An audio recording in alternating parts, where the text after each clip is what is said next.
이 예술은 바로 인간이 피워낸 꽃이에요.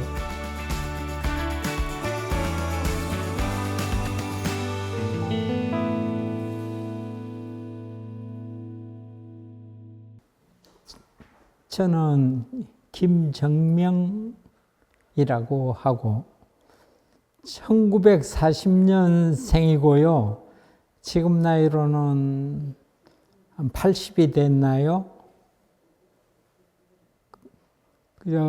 하는 일은 평면과 입체를 오가는 예술가라. 언젠가 대학에 입시를 볼 때 면접관이 나보고 물어요. 언제부터 그림 그렸나?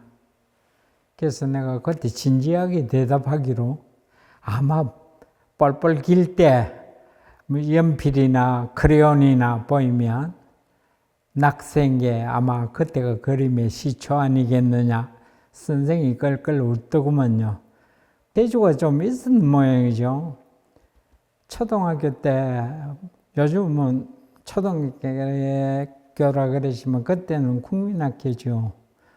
국민학교 때 내 생각으로서는 항시 내 그림이 게시판에 뒤쪽에 붙고 그랬어요. 자유시간에 위생도감이라든지 비타민이 들어있는 음식물이라든지 이런 그림들도 도맡아 내가 그린 것 같아요. 중학교 때는 미술반보다는 워낙 나는 영화를 좋아했어요. 그래서 중학교 그 뒤에 인근에 극장이 하나 있었는데 우연히 극장에 들어가서 극장 간판 그리는 사람을 보고 내가 그 일을 한번 거들어줘 봤어요. 영화 배우를 그 큰 간판이 요즘 치면 한 1,500가 넘겠죠. 처음에는 조금 서툴렀지만서도 아주 그럴싸하게 그려서 매일이다시피 공짜 영화 보고 간판도 거들어주고 그랬어요. 그러다가 공부가 좀 덜했겠지요. 물론 몸도 아파갖고 중학교 1, 2학년 때 한 해 쉬기도 했고 그래서 기초 과목이 영 엉망이라서 실업학교를 갔어요. 한 3, 4개월 지나고 나서 가기 싫은 학교를 억지로 아버지인데 등 떠밀려서 갔는데 즉석에서 교무실에서 시험을 쳤어요. 시험을 보는 선생이 보더니 공부 잘하는데 내일부터 학교 나와. 그래서 학교가 하기 시작했는데 또 학교가 너무너무 좋았어요. 뭐 실업학교가 돼서 공부도 그래 안 해도 되고 채소 가꾸고 꽃 가꾸고 돼지 치고 뭐 이런 걸 공부하는 원예 고등학교였어요. 그래서 내로서는 놀기 좋고 그래 머리가 나쁘지는 않으니까요. 공부 조금만 하면 상위권에 들어가고 이러다가 미술반에 들어가서 우연히 포스터 경진대회가 있어서 그때는 부산시가 아니었고 경상남도였어요. 그 포스터 경진대회에서 그림을 그려냈는데 어렵쇼 내가 최고상을 받았네요.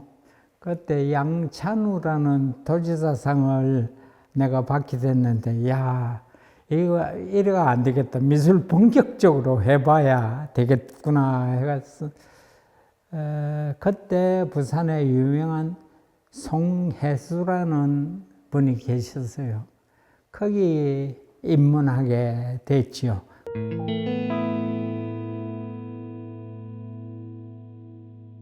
대학을 졸업을 하고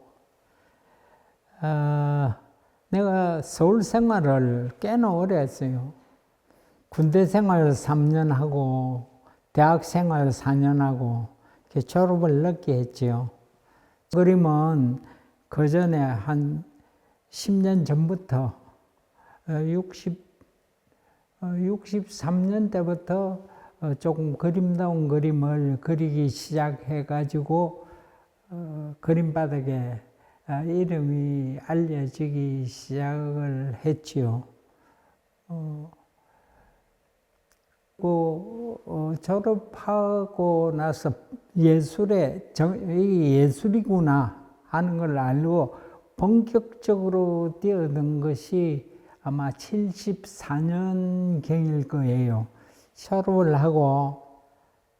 졸업하기 전에 한 3, 4개월 전에 부산의 모 고등학교에서 선생을 좀 해주려는 프로포즈가 왔어요. 그래서 선생하기 전에 한 달간 교생 실습을 했는데 썩 내가 마음에 들었던 모양이죠. 그래서 바로 임용이 됐어요. 고등학교 교사 생활을 좀 하다가 공부가 미진하니까네. 공부를 더 해야 되겠다 해서 부산에서 제일 가까운 곳이 미술관계는 부산에 그런 관계에 대학이 없었어요.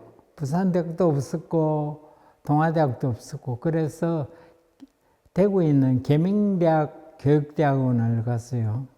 계명대학 교육대학원이 야간대학이라서 직장 맞추고 안성 맞춤으로 다니기 좋았어요. 부산에서 대구까지는 한 2시간가량 걸리는데 2시간이 내한테는 남들은 지루하게 여길지 몰라도 나에게는 일생의 가장 중요한 시기였어요. 2시간 동안 내가 깊은 생각과 많은 사유를 하는 계기가 됐죠. 그래서 대학에서 배운 것보다도 내 스스로 혼자 시간을 가지면서 미술에 대한 생각을 참 많이 하게 됐지요. 그래서 교사 생활을 하면서 이곳저곳 그림 전시회에 참여하기도 되고 했지요. 대학의 교직을 맡으면서 간혹 이런 질문을 받아요. 미술 당신은 어떻게 가르쳐요?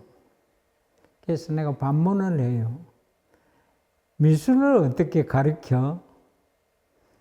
미술은 같이 학생들과 놀아주고 뭐 고민 있으면 들어주고 그러면서 서서히 말꼬를 틔우는 건데 아예 안 가르치는 게 가르치는 거예요. 참 어려운 얘기겠지만서도 답은 학생들이 갖고 있는 것 같아요. 교수는 야 미술은 이런 거야 저런 거야 하는 거 학생을 망치는 길이니까요. 답을 교수가 캐내야 되겠죠. Why, what, 무엇을 그리고 있고 어떻게 하려고 그러느냐 되묻는 거지요. 차츰차츰 정답에 가까워 올수록 교수보다 훨씬 나은 생각들이 많아요. 학생들은 작업을 할 수 있는 어떤 잠재 능력을 끼워주는 게 선생의 도리가 아닐까 그렇게 생각을 해요.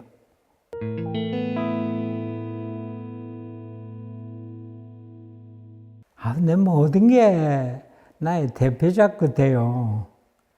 그만한 자신 없으면 어떻게 그림을 그리겠어요? 조각을 하겠습니까?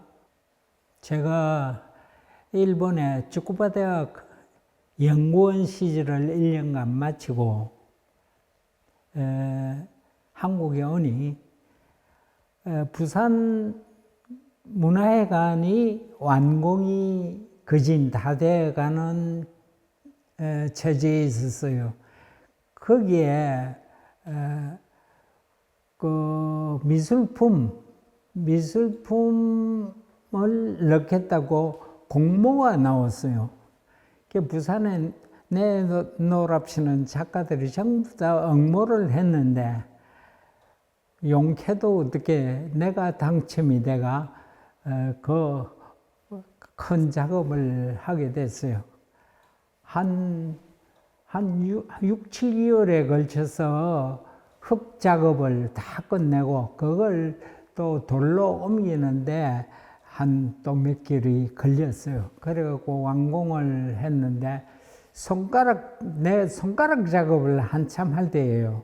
일본에서부터 손가락 작업에 대한 거를 상당히 관심을 두고 일본에서도 개인전을 해갖고 호평을 받은 작품들인데 그 손가락을 테마로 해가지고 객석이라는, 그러니까 관객이 무대 쪽을 보고 있는 장면을 아주 뭐라 그러나 드라마틱하다 그러나, 거기에 관중들 보면 꽃다발을 들고 있는 사람이라든지 카메라를 들고 있는 사람들, 프로그램을 들고 있는 사람들, 이런 막이 오르기 전에 풍경들을 조각을 한 거예요. 객석에 앉은 손가락들이 요즘에 써먹어도 빈틈없는 캐릭터가 될 수 있겠다라고 그렇게 생각해요. 손톱이 우리 우주인 헬멧처럼 돼갖고 우주인이 이 객석을 바라보고 있는 그러한 형태인데, 보면 손가락이 조금 에로틱한 기분도 들고 아주 신성스러운 기분도 들고 여러 가지 포즈가 다양해서 보는 사람의 볼거리가 안 되겠나 싶어요. 이 손가락을 하다가 이 손의 집이 어딘가 생각을 하고, 손의 집은 포켓이다. 제일 가까운 곳. 포켓은 모든 것을 담을 수 있고 포켓을 비울 수도 있다. 포켓은 곧 마음이구나 하는 생각으로 포켓 시리즈를 연이어했는데, 작가들이 나를 보고 그전에 손가락 작업이 너무 좋았는데 왜 포켓 작업을 하느냐 그래요. 나는 남들이 좋다고 그걸 할 때는 끝이구나 싶어요. 다 내 거를 눈치챘구나 싶어서 나는 떠나야만 해요. 그래서 다른 거를 시작을 해요. 흔히 우리가 박수 칠 때 떠나라 하죠. 그런 소리 있지요.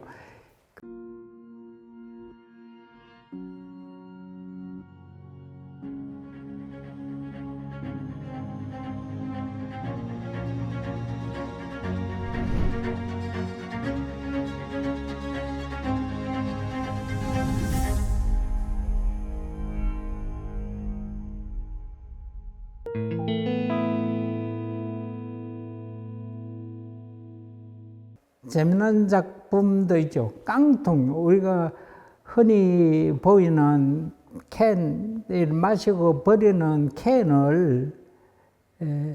캔이 그림의 캔버스가 될 수 있겠다 싶어서 캔을 여러 수천 개를 수거를 했어요. 학생들이 버리는 쓰레기통 터지가면서 캔을 수거를 해가지고 깨끗이 씻어가지고 말리고 수분을 다 빼고 망치로 두들겨 패요. 두들겨가 납작하게 만들고 그거를 캔버스를 만들기, 그림을 그리기 위해서. 그리고 그 뒤를 보면 깡통 따개가 달려가 있어요. 깡통 따개가 희한하게 좋게도 벽에 걸 수가 있어요. 그게 하도 신통한 나의 아이디어 같아서 그 깡통을 수천 개를 수거를 해가지고 그림을 그리기 시작했는데, 그 연유는 내가 고등학교 선생을 얼마 했다 그랬죠. 항시 고등학교 수업 때 칠판 맨 끝에다가 그날에 알아두면 좋을 격언을 하나 적어줘요.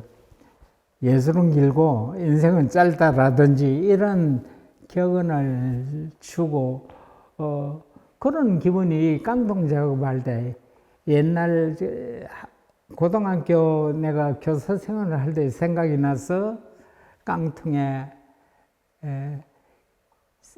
세상의 영웅들이나 지식인들이나 정치인들 세상의 어떤 획을 긋는 인물들을 찾아가면서 백과사전에 1000명을 목표로 해가지고 하나하나 그리면서 깡통에 백칠을 하고 유화로 그리고 아크릴로 그리고 해서 거기에는 뭐 에디슨이니 아주 유명한 장본인이 뭐 역사 인물들을 전부 다 그리기 시작했어요. 하나하나 그리면서 다이제스트식이지만서도 그네들의 일상을 내가 조금만 간파해 볼 수가 있지요. 이 세상의 지표가 된 사람들이니까 너희들은 그만큼 교훈이 되죠. 나도 어떤 삶의 획을 한번 끊는 사람이 되어야 되겠다. 그래서 또 시작인 게 옐로라인이라는 작품이에요. 옐로라인이라는 작품은 경각심을 상기시키는 거지요. 노란 선을 우리가 추월하면 안 되지만서도 그 선은 범할 수 없는 어떤 시각적으로 잘 띄는 선이에요. 이 선을 가지고 세계 각지를 이 지구상에 어디든지 다 노란 선이 그어질 수 있는, 심지어 인체까지도 그어질 수 있고 기문에서도 그을 수 있는 노란 선을 그어보기 시작했어요. 지오그래피다, 미술책이다, 다른 잡지를 통해서, 인쇄물을 통해서 그 잡지, 그 노란 선을 긋기도 하고, 실제 물건에 긋기도 했어요. 냉장고에 긋기도 하고, 라디오에 긋기도 하고, 선풍기에 긋기도 하고, 의자에 긋기도 하고, 사물들을 설치를 해보기도 했지요. 아이고, 이런 얘기들, 많은 작품 하게 된 동기의 얘기들을 들으면 진짜 그럴싸하게 들릴 거예요. 내가 무척 재밌어 했으니까 돈도 되지도 않는 것 같아요.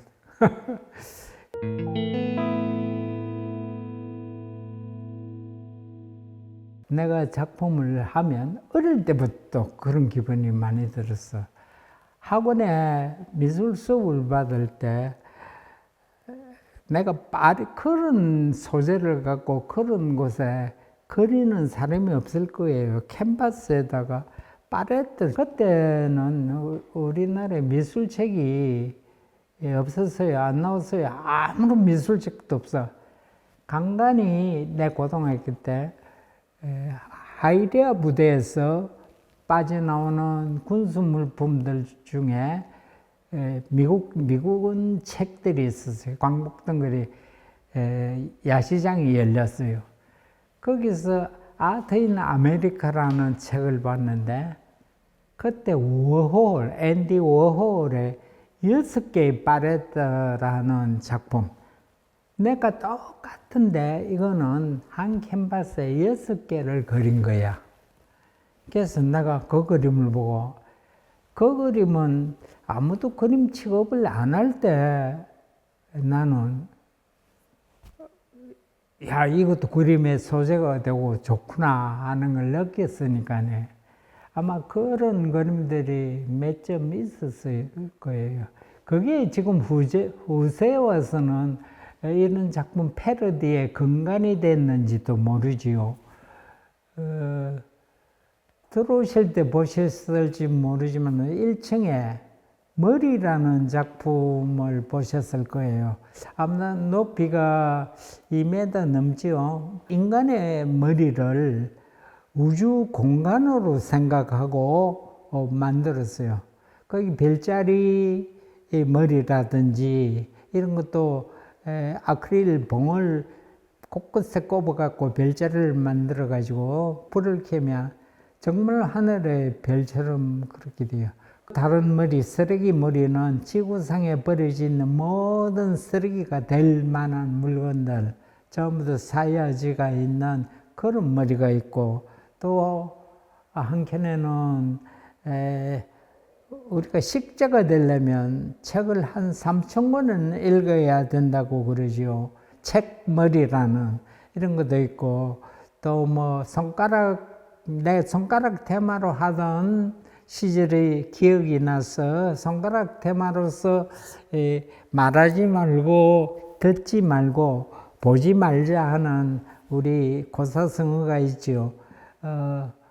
거기에다가 하나 더 붙여갖고 생각을 끊자 하는 머리를 감싸고 있는 손까지 넣어가게 했는 손머리 작품도 있고, 세계 만화 주인공들만 전부 다 어린애가 너무너무 좋아하는 만화 주인공들만 넣는 머리가 있고, 또 세계 불가사의에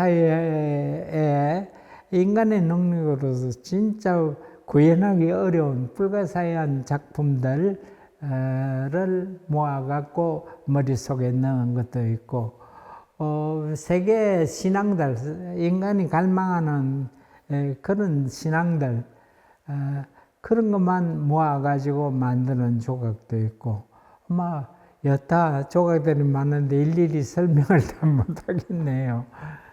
예술하기 이전에 인간이 어떤 예지 능력이라 그럴까, 좀 예감, 이런 게 이런 게 다 있죠. 우리가 차를 타고 가다가 앞차 보면 앞차 조금 있으면 좌회전할 거다, 우회전할 거다, 바로 갈 거다 하는 거 알듯이, 어떤 작업을 시작하기 전에 어떤 영감이 바로 들어올 때 그 영감이 우리 예지력이라고도 말할 수 있겠죠. 내가 공룡 시리즈를 작업을 할 때, 공룡이 그냥 공룡이 공상적인 만화 같은 얘기가 아니고, 난 우주를 이렇게 생각해 볼 때, 우리 지구에서 동물들 시합하면 실제로 보면 제일 힘세고 제일 큰 게 우리 지구에 있지 않겠느냐 하는 긍지가 생기는 거죠. 한 1억 광년 걸린다는 그런 다른 혹성에서 우리보다 머리가 빠르게 돌아가는 사람들이 천체망원경으로 딱 볼 때 공룡이 뛰노는 모습을 지금 보고 있는지도 모르지. 그런 환상에 젖어 있을 때 공룡 시리즈를 만들었는데, 공룡이 거대하다 보니까 공룡이 조금 비판의식이 있었던 모양이죠. 아메리카를 거대한 자본주의 국가를 생각했던 모양이에요. 그래서 썩은 공룡의 머리라든지 공룡의 발이라든지 큰 발밑에 작은 새끼 공룡들이 여러 수십 마리 있는 거를 만들어 본다든지. 그런데 그 중에 특이하게도 공룡 깜짝 놀라다 하는 작품이 하나 있어요. 한 이만큼 되나? 있는데 밑에는 건물들이 있는데 유별나게 더 찌삐하게 올라왔는데, 거기에 비행기가 그 끝머리에 딱 박혀가 있는 장면이, 그 뒤에 한 1, 2년 뒤, 2년쯤 됐나? 제자들하고 같은 자리에서 술을 한잔 할 때 119가 터졌어.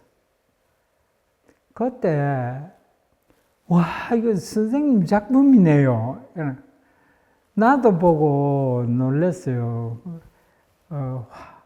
나도 신동하다 싶어서.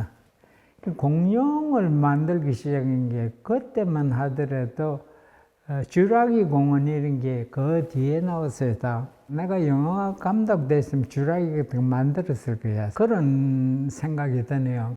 그래서 한옥 평론가들이 김정명은 포스트 모던 작가지만서도 포스트 모던 이전에 포스트 모던 했던 사람이다 라고 읽었기도 해요.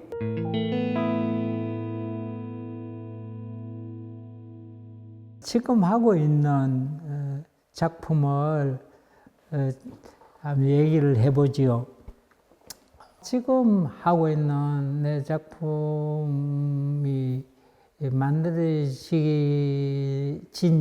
연유를 생각하면 높이 그림을 벽에 붙이려고 하다가 이 그림이 떨어져 가지고 아크릴로 만들었기 때문에 박살이 났어요. 전부 조각조각 난 거를 서로 담다가 보니 깜짝 놀랐죠. 거기에는 마티스의 유전인자가 있고 피카소의 유전인자가 있고 칸딘스키가 있고 잭슨 폴록이 있는 거예요.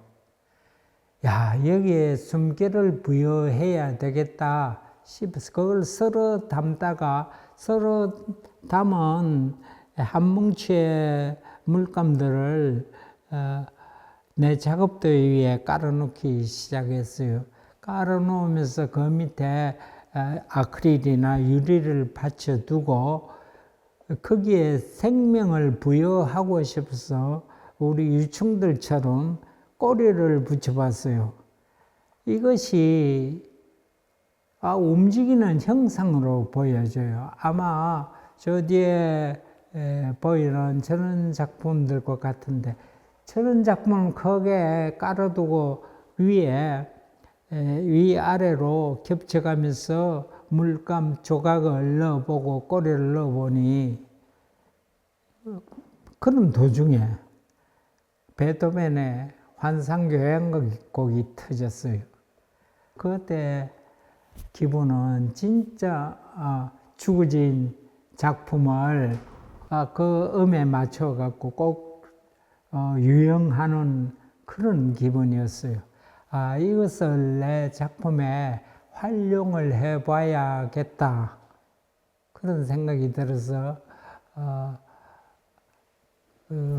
그 유충과 내가 좋아하던 작가들과의 그림과의 어떤 에너지, 나의 에너지, 또 그 보는 대상의 에너지와 결합이 되거나 유통이 되는 이런 작업을 해보면 살아있는 기분의 작업을 할 수 있겠나 싶어서 에너지 교감이라는 이름을 붙여가지고 작업을 해보기 시작했어요.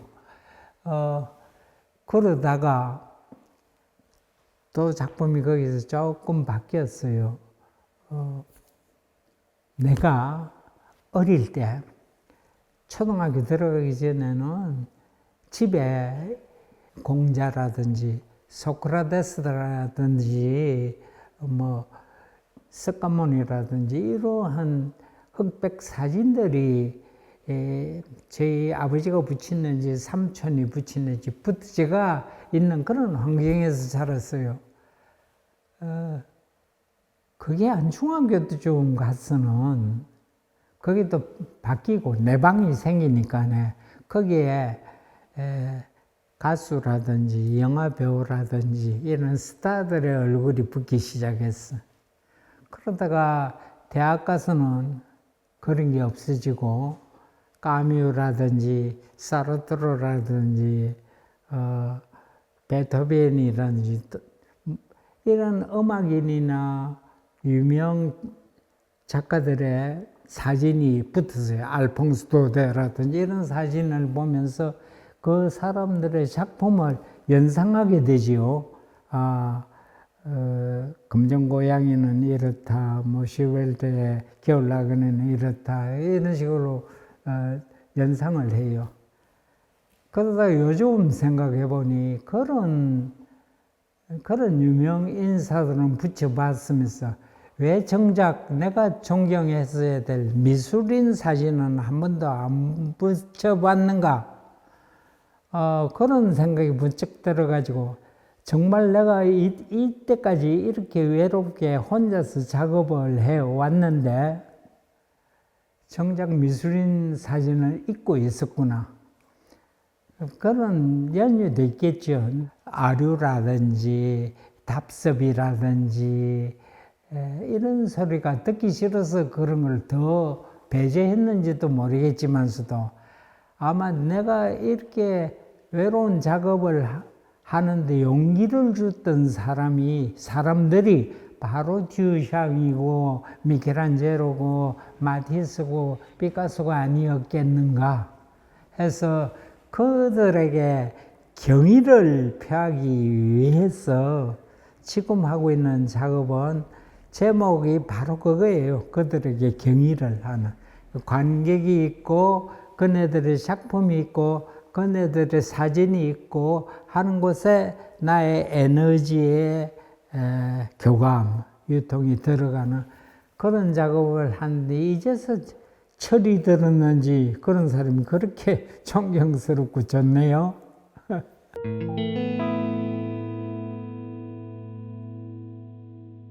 원래 작가들은 그 시대 부응을 잘 못해요.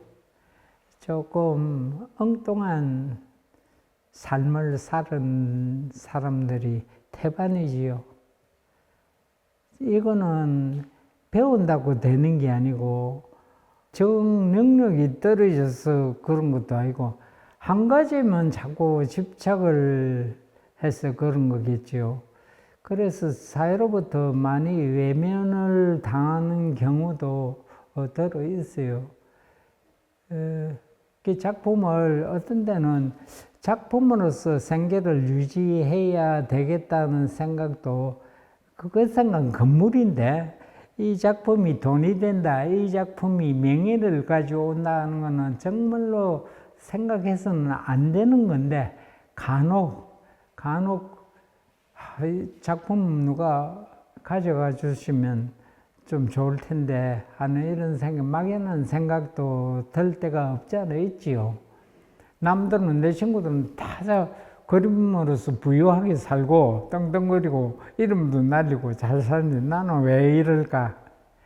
이런 좌절감을 느낄 때도 없지 않아 있어요. 내가 소시적에는 그림을 그리면서 상당히 배가 고프고 겨울에는 석유가 없어갖고 꽁꽁 얼어붙은 작업실에서 공간에서 그림을 그리고 그랬는데 그런 어려운 환경에서 그림을 그려왔던 때문인지 내가 먹고 살만할 때는 대학교에서 번곶을 타고 집사람도 마찬가지 번곶을 타고 했었을 때 이럴 게 아니라 후배들을 위해서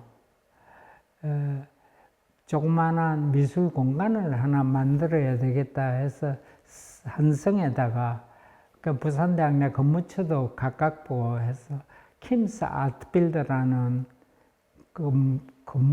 공간을 하나 마련했어요. 우리가 운영을 하자. 그때는 지원이고 뭐가 아무것도 없었어요. 전부 다 어려운데 내가 어째 월급 받는데 뭐가 어려웠어 하면서 전부 다 그런 거는 뭐 생각에도 없었죠. 그러면서 거기 젊은 작가들을 등용시켜가지고 킴스 아트필드가 부산에 스프링보드가 돼가지고 중앙에 진출시키려고 그렇게 노력을 했죠. 그리고 훌륭한 작가들 많이 나왔어요. 지금 전국구를 뛰고 있는 좋은 작가들이 많이 있어요. 약간은 보람되지만서도 이제 노인네가 되니까 집사람한테도 미안하고 그래요. 사역하는 이 작품들은 내 자식과 같은 것들인데 지금 이제 감당불능이에요. 옛날에는 미술을 해갖고 볼거리도 있고 또 바깥에는 조각이 있고 거기로 휠체어라도 타고 거닐면 얼마나 하루를 소일할 게 많겠노. 작품을 안 팔아먹은 게 미술관 하면 찾아오는 사람들의 볼거리가 많아야 되겠다는 생각 때문에 항시 다른 작품을 해야 되겠다는 꿈은 있었죠.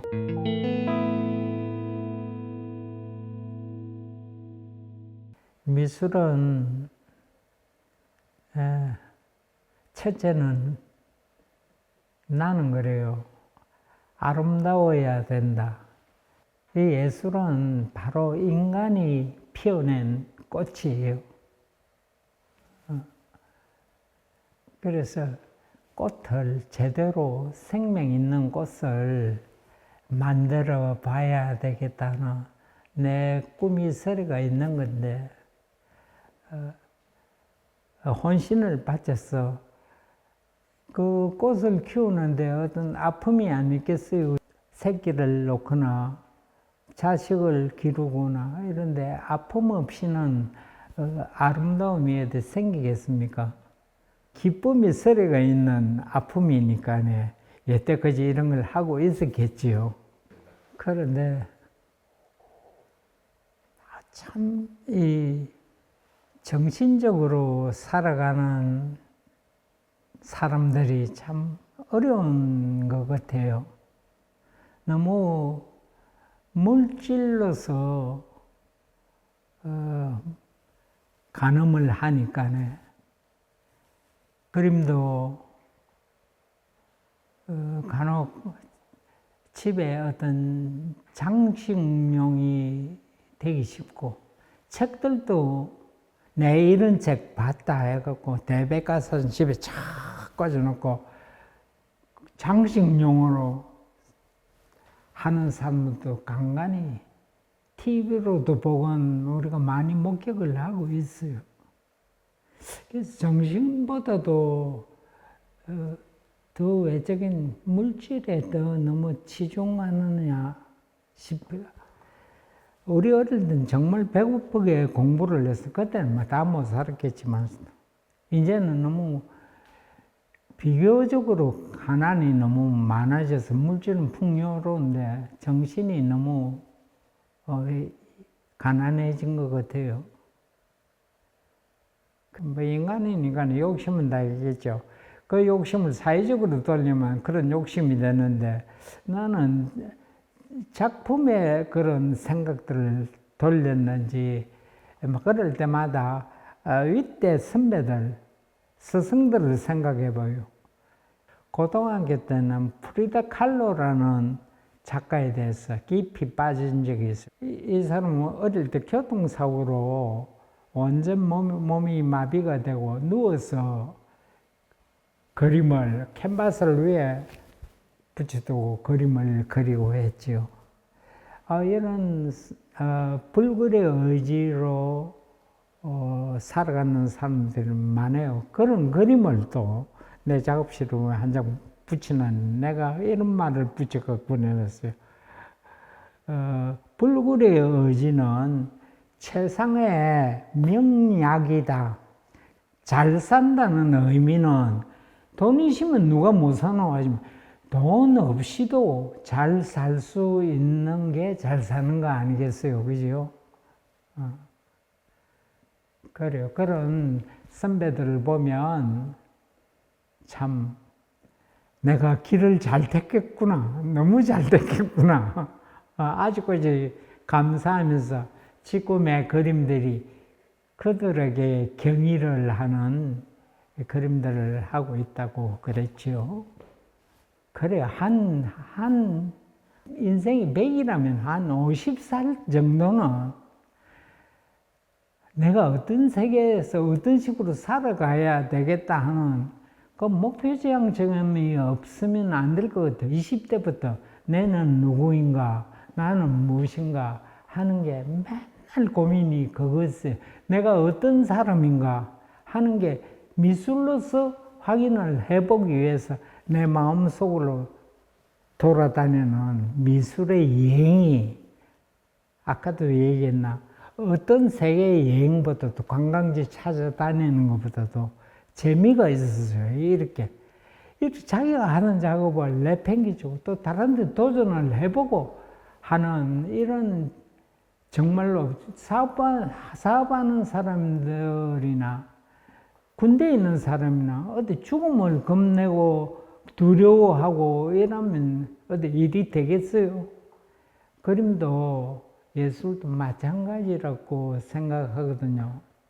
어떤 작품이 또 어떻게 또 변질되지는 나도 잘 모르겠어요. 그래도 내가 조금 살아봤으니까 막바지에는 그래도